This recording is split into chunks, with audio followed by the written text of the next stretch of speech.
There is a phrase taking over the internet right now, AI slop.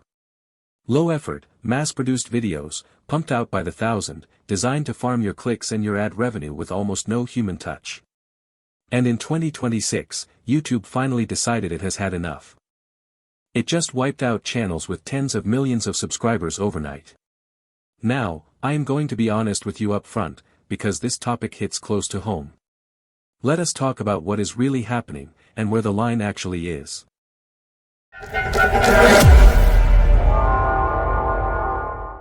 So what exactly is AI slop? At its core, it is content that can be generated endlessly, at scale, with barely any effort or original thought. Think channels that pump out dozens of near-identical videos a day. Slideshows of stock images with a robotic voice reading a script scraped from somewhere else. Fake history, fake facts, fake experts, all assembled by a template that never sleeps. The goal is not to inform or entertain. The goal is pure volume, because volume equals views, and views equal money. To understand why the slop exists, just follow the money. YouTube pays creators a share of ad revenue based on views. A single low-effort video might earn almost nothing, but if you can auto-generate hundreds of them a day for basically no cost, those tiny amounts stack up fast. It becomes a pure numbers game. You are not trying to make one video people love, you are trying to flood the system with 1,000 cheap ones and let probability do the rest. That incentive, cheap infinite volume, is exactly what YouTube is now trying to break. For a while, YouTube tolerated it. But the flood got so bad it started drowning out real creators and filling feeds with junk. So in 2026, YouTube made a major move. It took its old rule against repetitious content and rewrote it into something broader called the inauthentic content policy. And that small change of wording is actually a big deal. Under the old rule, YouTube mostly targeted obvious spam. Under the new inauthentic content policy, the net is much wider. It now covers any channel built on mass-produced templates, recycled clips, slideshows with no real narrative, or scripts read word for word from an external source. Their systems look at signals like how often you upload, how similar your videos are to each other, whether there is any real commentary, and how little editing went in. Tick too many of those boxes, and you are flagged. And YouTube is not just talking. Back in January 2026, it permanently terminated 16 channels that together had 35 million subscribers and 4.7 billion lifetime views. Let that sink in. 35 million subscribers, gone. Billions of views, erased. These were not tiny accounts. They were massive operations, and YouTube decided they added nothing of real value, so it pulled the plug. For channels that are not deleted outright, there is now a 3-strike system. First, a warning. Then, a 90-day suspension from earning money. Then, if it keeps happening, permanent removal from the YouTube Partner Program, which is how creators get paid. In other words, YouTube is telling the content farms, change, or lose the money entirely. Now here is where we have to be fair and look at the other side, because a lot of people are cheering this on, and they have good reasons. For years, honest creators watched low-effort AI channels game the system, steal their clips, out-upload them 100 to 1, and vacuum up views with garbage. To them, this crackdown is long overdue justice. Cleaner feeds, fewer fake experts spreading misinformation, and a platform that finally rewards actual effort again. And it is not just annoying, it can be genuinely dangerous. A lot of slop is fake history, fake science, or fake health advice, narrated confidently by an AI voice that sounds authoritative but cites nothing real. A viewer scrolling quickly cannot always tell the difference between a carefully researched video and a machine that stitched together plausible-sounding nonsense. When that reaches millions of people, bad information spreads faster than anyone can ever correct it. That is a real cost of the flood, not just visual clutter in your feed. And there is a real danger the slop was creating. When a feed is flooded with thousands of auto-generated videos, the genuine small creator, the one person actually researching and talking to a camera, gets buried. The math is brutal. A human can make one good video a week. A farm can make 500 bad ones. Without some kind of filter, quality simply loses to quantity every single time.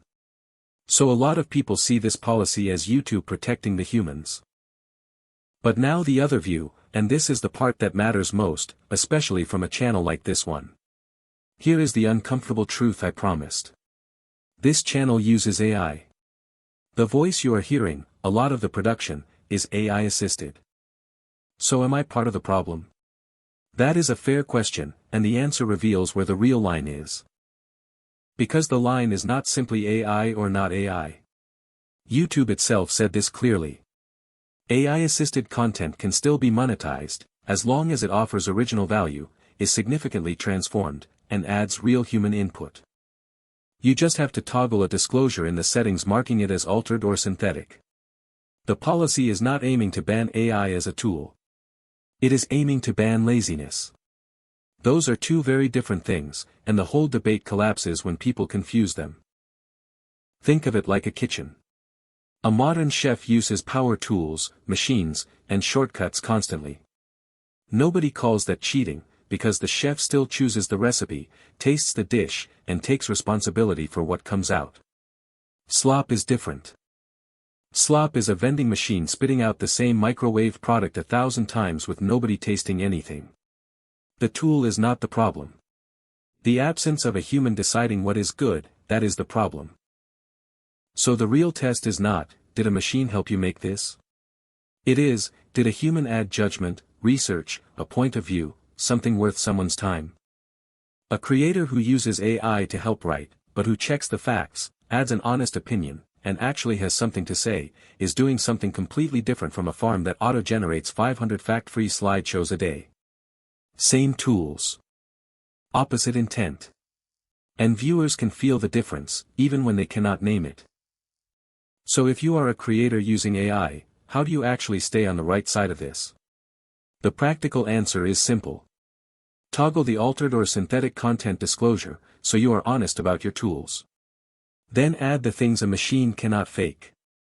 Real research, a genuine opinion, your own structure, a voice with an actual point of view. Do not upload dozens of near-identical videos a day. In short, make things a person would deliberately choose to watch, not just things an algorithm might accidentally serve. Effort itself is now the moat that protects you. This is also why the crackdown is trickier than it sounds. YouTube is now, in a way, judging taste. Deciding what counts as original value and what counts as inauthentic is not a clean, objective line. There is a real risk that honest small creators using AI tools get caught in the same net as the spam farms. So while the goal is good, the execution will be messy, and some innocent channels will get hurt along the way. That deserves to be said too. And zoom out, because the stakes get bigger than YouTube. As generating video, voices, and articles becomes nearly free, the entire internet is filling with machine-made content faster than humans can possibly produce it. Some people call it the dead internet, a web where more and more of what you see was never touched by a real person. YouTube's crackdown is really an early test of a question every platform will soon face. When anyone can generate infinite content, how do you stop the human stuff from drowning?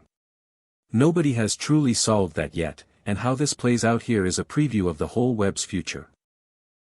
So where does that leave us? Both sides are right about something. The people cheering are right that the slop had to be dealt with, that it was drowning real work and polluting the platform. And the people worried are right that AI is just a tool, that punishing the tool instead of the intent could sweep up the very creators trying to do it well. The honest answer sits in the middle, and anyone selling you a clean yes or no is not being straight with you.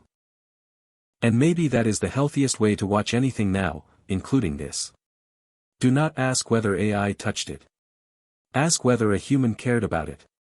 Ask if there is research, honesty, a real perspective, an actual reason it exists beyond farming your attention.